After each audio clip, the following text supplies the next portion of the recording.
The whole menu was just kind of a joke. I mean, they were putting shellfish inside the grapes. That's the level of joke that we're talking about. And that is revolutionary, but it's also awful, so it didn't really help them too much.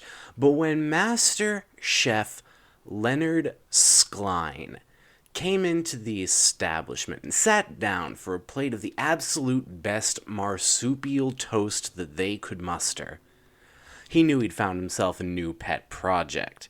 He took this project, he put a leash around its neck. He fed it and he watered it and he put it in a nice sunlit area so that its leaves could grow and its flowers blossom into beautiful charcuterie plates and inventive appetizers. Step 1 was a new name. The place had previously gone unnamed because of a feud between two brothers who had fought on opposite sides of the Spanish-American War. One of them, named Jeffrey, fought on opposite sides, whereas the other one did too. And they couldn't decide what to call the place, but our hero, the master chef, had a brilliant idea. Let's call this place Gum Potato Salad Master. Why? Asked Jeffrey.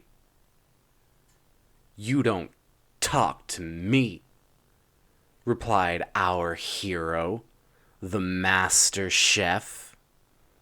So, they didn't listen to him. They realized that this man was actually local lunatic Crème, Crème, Crème. That's 3 creams. It's too much. It's not how you do a good coffee.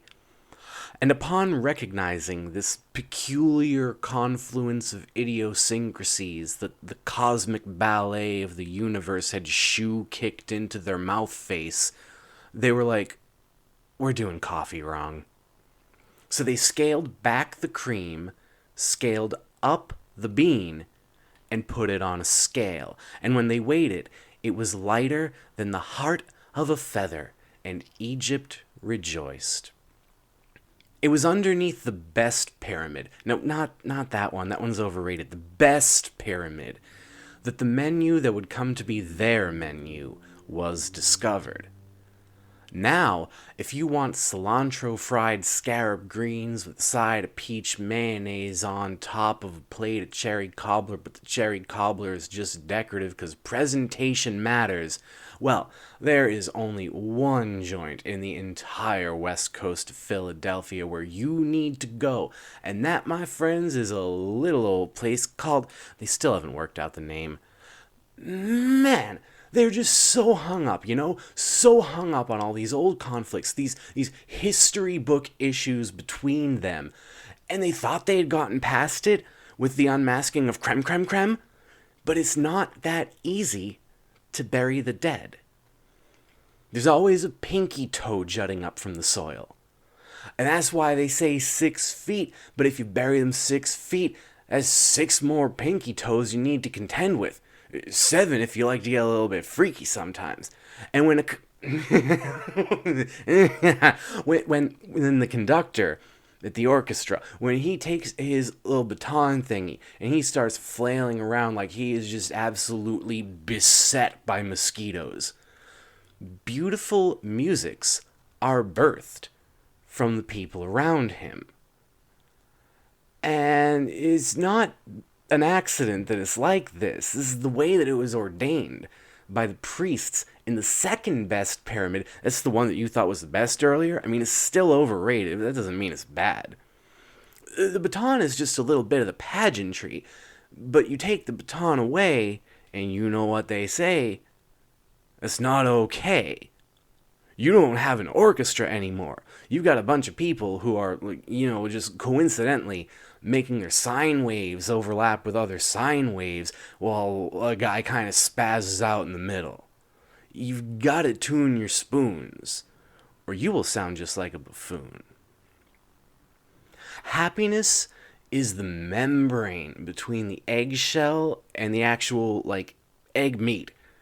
And it's easy to think it isn't there. What are you doing? You're cracking eggs. Hungry customers. Hungry musicians. Customers.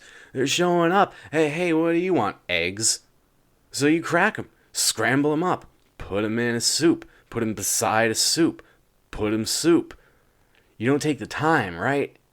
To dig through the garbage can, to fight your way past the bees, past the fish skeletons that have come back to life and are swimming out of the trash, yearning to break free, to bite their way through the plastics and become one with the ever-darkening sky.